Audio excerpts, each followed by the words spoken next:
कि हंसते हुए निकले दम, ऐ मालिक तेरे बंदे हम। शुभ प्रभात। आज का सुविचार, जीवन में अपने आप के सुधार शारीरिक और मानसिक दोनों को पहली प्राथमिकता दें।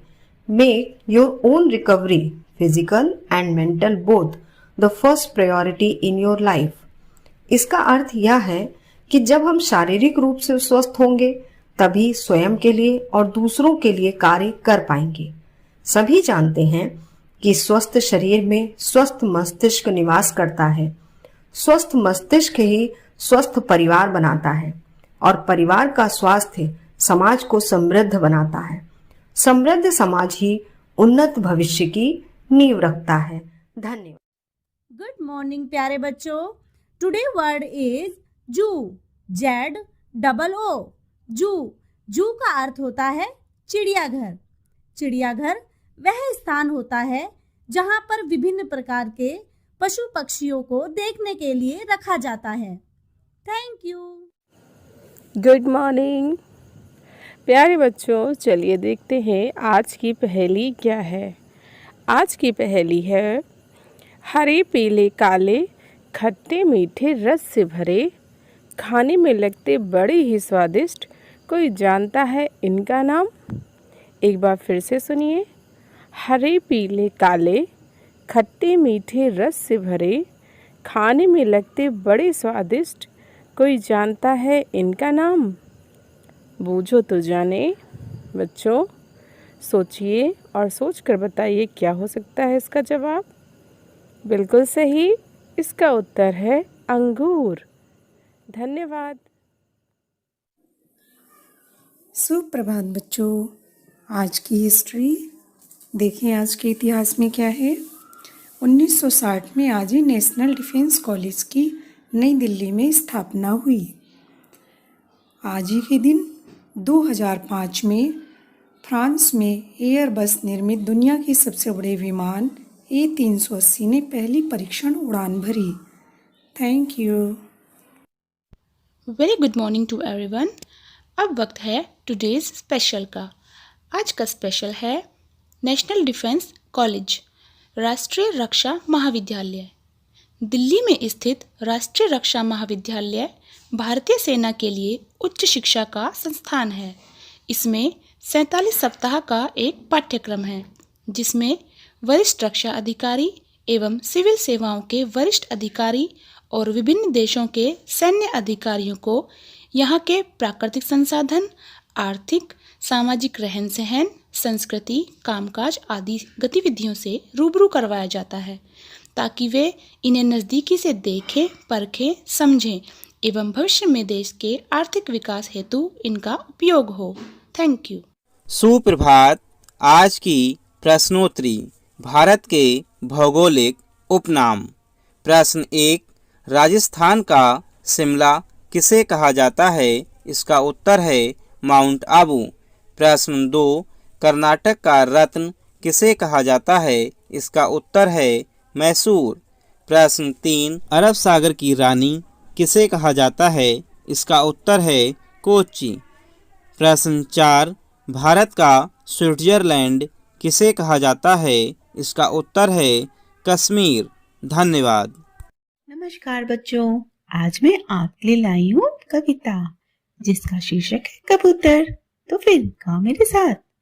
कहे कबूतर गुटरुंगू, गुटरुंगू भाई गुटरुंगू, बोले या चुप हो जाऊं, रुकूं यहाँ या उड़ जाऊं, दाने गिन गिन कर खाऊं, दोपहर है क्या सुस्ता हूँ, कहाँ कहाँ पर छिप जाऊं, नहीं यहाँ पर फिर आऊं, बार बार तुमसे पूछूं, जो भी कह दो वही करूं, गुटरुंगू भाई गुटरुंगू, लेकिन इतना मुझे पता, देता हूँ मैं अभी पता, जिस दिन चला गया उड़कर, देख फिर ना उधर मुड़कर, तुम पीछे पछताओगे, बस मन में दोहराओगे, अब मैं कैसे कहाँ सुनूं, गुटरुंगू भाई गुटरुंगू। धन्यवाद। सुप्रभात। आज की हमारी कहानी का शीर्षक है मूर्तिकार। एक दिन कलाधर नाम का एक प्रसिद्ध मूर्तिकार अपनी कार्यशाला में मूर्ति गढ़ने में तल्लीन था कि उसे दो व्यक्तियों की आपसी बातचीत की आवाज सुनाई दी। बेचारा मूर्तिकार, 5 दिन का मेहमान और है, छठे दिन तो उसके प्राण लेने आना ही पड़ेगा। हमारा काम भी कितना क्रूर है। मूर्तिकार समझ गया कि यमदूत है।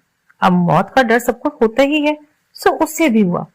वह मृत्यु से बचने का उपाय सोचने लगा। उसने हूबहू अपनी जैसी 5 मूर्तियां बनाई। छठे दिन वह उन मूर्तियों के बीच सांस रोककर स्थिर बैठ गया। यमदूत आए, वे बुरी तरह भ्रम में पड़ गए। इनमें कौन असली मूर्तिकार है, वो उसे पहचान ही नहीं पा रहे थे। अचानक एक दूत को एक युक्ति सूझी। उसने अपने साथी से कहा, वाह, क्या मूर्ति बनाई है। फिर भी मूर्तिकार है बेवकूफ। इस मूर्ति की एक आंख बड़ी, दूसरी छोटी बनाई है। दूसरी मूर्ति के अंगूठा ही नहीं है। मूर्तिकार से अपनी कला में दोष सहन नहीं हुआ। वह गुरु की अंतिम सीख भी भूल गया। चिल्ला पड़ा, झूठ, दोनों आंखें बराबर। उसकी आवाज डूबती चली गई। उसका इतना कहना था कि उसकी गर्दन एक और लुढ़क गई। यमदूत उसके प्राण लेकर जा चुके थे। इसीलिए कहा जाता है कि किसी भी कार्य को करने से पहले अच्छे से सोच विचार लें। तुरंत किसी भी बात पर प्रतिक्रिया नहीं देनी चाहिए। धन्यवाद। नमस्कार। आज मोटिवेट और सेल्फ का विषय है सपने सच होते हैं। अपने सपनों के प्रति सजग रहें और ये तय करें कि वास्तव में हम अपने जीवन में क्या बनना या हासिल करना चाहते हैं। हम अक्सर सपने तो बुनते हैं, पर जब उन पर अमल करने की बारी आती है तो कल पर टाल देते हैं। जो करना है आज करना है, अभी करना है। कभी उसे कल पर ना टालें, ना ही अधूरा छोड़ें।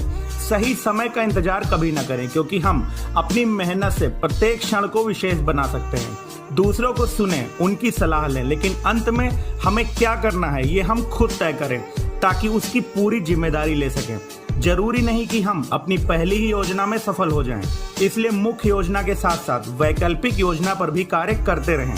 अपने लक्ष्य की जांच करते रहें कि क्या सचमुच हम वही पाना चाहते हैं, क्योंकि अधूरी इच्छा से कार्य करने पर पूरी सफलता नहीं मिलती। हमेशा अपने लक्ष्य के लिए कृत संकल्पित और सकारात्मक रहें और पूरी क्षमता से कार्य करें। खुद से सवाल करें, कल्पना करें कि हमने जैसा सोचा था क्या सब कुछ वैसा ही हो रहा है, क्या कुछ कमी तो नहीं रह गई, क्या कुछ बेहतर कर सकते हैं। ऐसी कल्पना हमें अपने लक्ष्य के प्रति उत्साह बढ़ाने में सहायक सिद्ध होगी। मार्ग में आने वाली बाधाओं की पहचान करें, उनसे विचलित ना हो, उनका सामना करें, अपनी गलतियों को सुधारें और उनसे सीख लेते हुए आगे बढ़ें। एक दिन सपने सच जरूर होंगे। धन्यवाद। आपका दिन शुभ हो।